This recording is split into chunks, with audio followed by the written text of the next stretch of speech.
ये तो सब जानते हैं कि रावण एक राक्षस कुल का राजा था, जो अत्यंत ही बलशाली, महापराक्रमी योद्धा और एक परम शिव भक्त था। लेकिन इसके साथ ही वो शास्त्रों का प्रखर ज्ञाता, प्रकांड विद्वान पंडित एवं महाज्ञानी था। जब धरती पर उसका पाप बढ़ गया तब भगवान विष्णु ने राम के रूप में धरती पर जन्म लेकर उसका नाश किया था। तब रावण ने मरने से पहले भगवान राम के छोटे भाई लक्ष्मण को कुछ उपदेश दिए थे, जो आज के समय में भी लोगों के लिए सफलता की कुंजी है। रावण जिस समय मरणासन अवस्था में था, तब भगवान राम ने लक्ष्मण से कहा कि इस संसार से नीति, राजनीति और शक्ति का महान पंडित विदा ले रहा है, तुम उसके पास जाओ और उससे जीवन की कुछ ऐसी शिक्षा ले लो जो और कोई नहीं दे सकता।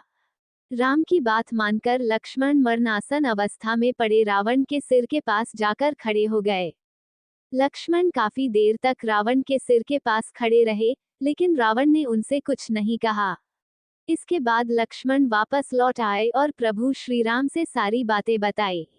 तब भगवान राम ने लक्ष्मण से कहा कि अगर किसी से ज्ञान प्राप्त करना हो तो उसके चरणों के पास खड़े होना चाहिए, न कि सिर के पास।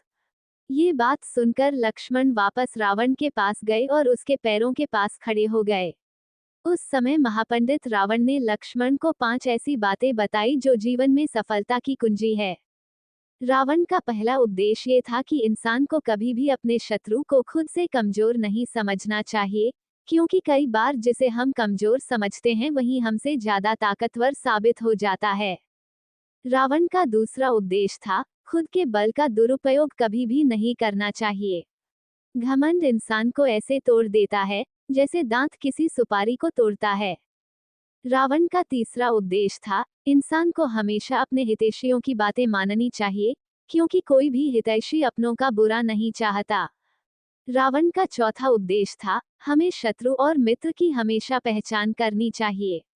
कई बार जिसे हम अपना मित्र समझते हैं वे ही हमारे शत्रु साबित हो जाते हैं, और जिसे हम पराया समझते हैं असल में वे ही हमारे अपने होते हैं। रावण का पांचवां और सबसे बेहतरीन उपदेश था, हमें कभी भी पराई स्त्री पर बुरी नजर नहीं डालनी चाहिए, क्योंकि पराई स्त्री और बुरी नजर डालने वाला इंसान नष्ट हो जाता है।